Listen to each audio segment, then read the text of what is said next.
104.9 Coyote Country. Good morning. I'm Robert Miguel. Hey, we're heading into the weekend. You know, not only is it just a whole bunch going on in Uvalde, we got the big Chamber of Commerce banquet tonight, and there's monster trucks and wrestling Saturday, but Sunday. Sunday. It's the Super Bowl, man. Super Bowl Sunday, which I'm still on that fence. You know, I don't know if you saw Heinz. They actually let their employees off on the Monday after. Really? They consider it a national holiday, which, I mean, I don't think... Heinz is in ketchup? Yes, sir. Wow, okay. And, you know, I should have probably done some more due diligence before I came in here, but I'm almost positive somebody's going to fact check me on that, and you're going to get the email on it's it. All right. I think that should definitely become a national holiday, especially with as big as Super Bowl. Well, everybody takes the day off anyway. For sure. Right, I mean, right, yeah. Hangovers, stuff like that. Well, hey, in case you guys haven't figured it out, I got a special guest in the studio, Mr. Drew Kimball. Hey, thanks, Robert. I appreciate you having me on. I'm excited to be here. Thanks, buddy. Well, you're doing me a favor because I talked to you about this off the air. You know, we hang out. We've done the Uvalde Area Chamber of Commerce Leadership Program this last year. Been a great time. Thanks to everybody in that, Victoria especially, helping us out and doing all that stuff. I really appreciate it. And, you know, I've been here in town doing this show for a little over a year and a half. And, of course, you, local boy, everybody knows Drew. Oh, I wouldn't go that far. Everybody knows Drew. Drew knows everybody. Well, yeah, that might be the case. I don't know if everybody knows me. But. And also, Drew knows sports, and I don't. I dabble a little bit. Yes. Good old Uvalde baseball, high school football, baseball growing up and stuff. So, yeah, I'm looking forward to it. Should be a great game. I don't know did you happen to actually catch that, the pass interference between the Saints and the Rams? Yeah, so there's the big story was that, you know, the Saints should have won because of this, and this happens kind of more often than it should. But no, I didn't see the game. I didn't even go back to watch. And again, I'm going to clarify this because you're doing this with me because I don't have a good knowledge base on sports. Yeah, totally. I love sports, but I'm just not that guy that's going to memorize stats and know where this guy went to college and all this. But I know you're kind of one of those guys. You're wired that way, man. I try to. You know, I'm an avid, it's goofy, avid baseball card collector. I do a lot of that stuff. I've seen your office. Yes. Hey, plug the office real quick before we get thanks. too far into it. I'm Drew Kimball with Chicago Title. Wynn DuBois is the branch manager. If you have any real estate needs, we would definitely love to help with the transition, refinances, anything like that. Give us a shout. We really appreciate the business. Again, that's Chicago Title. Drew here. His office is just decor of all baseball, and it's great. Yeah, I have a great fiance that helped me get all that set up. I can't take the full credit on Shout it, out to Rosie at the Opera House. Hey, Rosie, Opera House. Thanks. All right, so let's get into the Super Bowl here. Yeah, for sure. The Saints, weird call, bad officiating apparently, and people are saying, oh, it cost them the game. So what's the story on that? Well, I mean, I think I'm 31, so I actually did grow up in the time to where, you know, calls like that couldn't get reversed and stuff. Usually, well, on a baseball field they could. Nowadays they can. But if you've gone back and watched that video, I've never officiated. I've never done it. I know it's extremely hard to do, and I give all those guys the credit in the world for what they do. But that was a tough one. Even if you don't know much about pass interference or anything like that, that was pretty blatant. And I hate to see the Saints go down like that, especially having a guy like Breeze being from Texas and stuff. That always hurts a little bit more, but tough deal. But, I mean, it went that way, and the Rams are there. Good job to McVay and all those guys. Jared Goff getting out there and stuff, which I think is really neat, too. I was speaking with one of my good friends, Javi Salinas, and he follows a ton of football. And he brought up a really good point, Robert, that I'd never really thought about, which is maybe the way that these teams are being ran. Usually you would have these guys that would get drafted, and they would build up with a team. Maybe 5, 6, 7 years down the line, they'd get traded to another team. But now you're seeing the Rams for the first time, one of the first, you know, in recent years, to where they're building around this new quarterback who's still in his rookie contract, hasn't gotten a real massive one that I'm sure he'll eventually get. And they're going out and buying guys. Dominican Sue, some of the other guys, Talib, Cooks, Peter, some of those guys, they went out and bought them and really bolstered their roster. So I think from the years going on, it'll be really neat to see. But if I'm being honest, it's tough to go against the Patriots. Anytime. Right. Doesn't matter if Tom Brady is 41. Doesn't matter if he's 25. The guy is arguably the greatest of all time. Hey, well, let's get back to this whole thing about, as far as we were saying about the trading and the kind of, it's kind of more like headhunter kind of mercenary football these days. For sure. just your personal opinion, because I'm of the opinion, I'm old school. I liked it when Cowboys were Cowboys for 20 years. For sure. And, we had rivalries, and we had, it's heartbreaking when a guy like Tony Dorsett ends up wearing another jersey for a year for sure. or two. I mean, whenever Emmitt Smith went off and was what was he with the Cardinals there for a couple years at the end? I mean, it's one of those. It's not the way you wanted to finish. It's not right? definitely not the way you want to finish and stuff. And you usually didn't see that in football. You would see guys that would start their career and kind of end with it with one team. They were really, deathly loyal to these teams, which I think is awesome. And it is. We live in a lucrative time. People want to chase the money, which by all means go out and get it. You're risking your life and limb every time you step on that field. I get it. But at the same time, it does kind of stink to see it turn the other way. But from the business standpoint, these owners don't care. Ultimately, they want to win. They want their fans to have a championship. They want their guys to have a ring. And I get it. I do. It's a business standpoint, but it's still...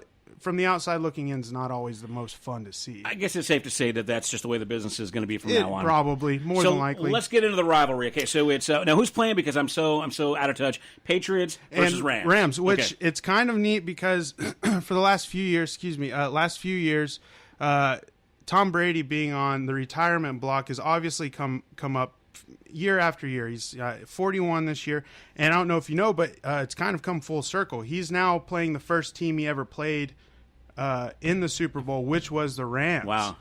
So he's come full circle, which I think it's kind of little neat Super Bowl sandwich for sure. And there's always the question, like, well, if he wins, does he retire, or or does he just say, I want to keep going after this? So 41 years old, that's like 70 in football years. Yeah, I guess, right? I mean, you got to think about it. That's a long time. You see guys in other sports that can last into their 40s, but football, hockey, those sports are a grind. Tough, and especially being a quarterback, the guy gets hit every time, even if it's just getting pushed down. Somebody 300 pounds throws you down to the ground. It's probably going to hurt, a little while. So where are you on the Brady thing? Do you think he should give it up here this year no matter what? Or are you like super fan? Do you think he should just play as long as he can? I mean, I think it's one of those things. I being an ex-athlete, playing in college and stuff, it's always tough to hang the cleats up, as they say. That's never a fun deal to do, and I understand. I mean, obviously, I can't really comprehend his exact situation, but I'd like to see him do it as long as he wants. I think that if he can still perform, that's the only thing, is I don't want it to be to where somebody behind him is better and is eclipsed him just because, something... Or the stats just start to slump and slump and slump, and you're overstaying your welcome. Exactly. Right. And I mean, I would love... going back to what you said, I don't want him to get traded and him end up not being retiring in a Pats jersey, because I think that would just be, that's almost blasphemy for New England fans and stuff, and I wouldn't like to see that, but in this day and age, it happens all the time. Sure. So how do you think the teams are going to match up? Let's get into your predictions, your input. What do you think, Well, Drew? First off, I mean, it's tough to ever discount somebody like Brady. I mean, you go back to whenever they played the Falcons a couple years back in the 2017 Super Bowl and being down, what was it?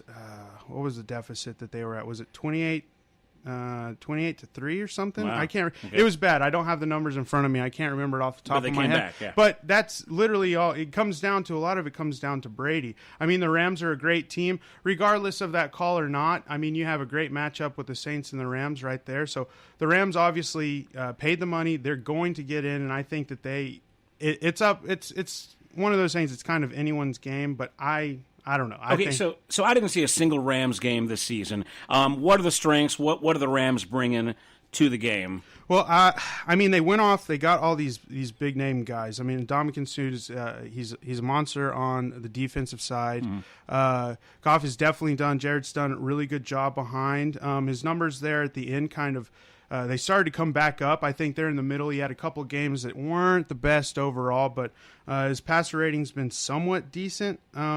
He's fourth in yards, tied for sixth with 32 TDs in the league. So he's up there, I guess, definitely in the top third of the league.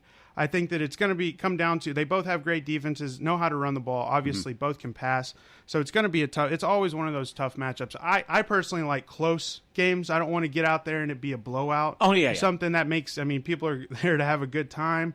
And I think that if we can just have it a good, close game, but like I said, with Brady there, you never know if everybody shows up. They're a team to be reckoned with, even with a record like 11-5. So what do you think? Do you think it's going to be a close game, or do you think it's going to be someone's just going to run away with it? Well, I mean, if you want my prediction, give me your honest opinion, man. What do you think? So this might upset a lot of people, but I've got the Pats winning 28-17. So 28. I think it's going to be a relatively close game. I don't think it's going to be a one-touchdown game, but I think that if it's something like that, the viewers, everybody across the world will really enjoy this game. Now, what do you think is going to most affect? What gives the Pats an 11-point edge? Mm-hmm. 11-point edge. Is that all Brady? That's all Brady. You think Honestly, so? I think that it's one of those things.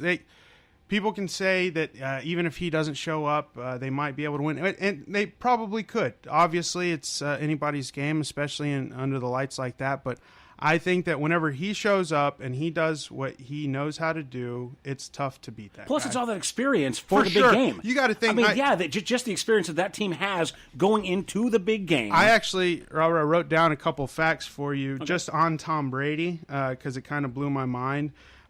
He has more Super Bowl appearances himself than any other team. He's got 9 Super Bowl appearances. That's crazy, The right? next closest are the Steelers, Cowboys, and Broncos. It's insane, man. He has more. The Pats obviously have the most, but he as a single person has more than any other team in the league. He's insane. 5-3. I mean, he's been the Super Bowl MVP 4 times.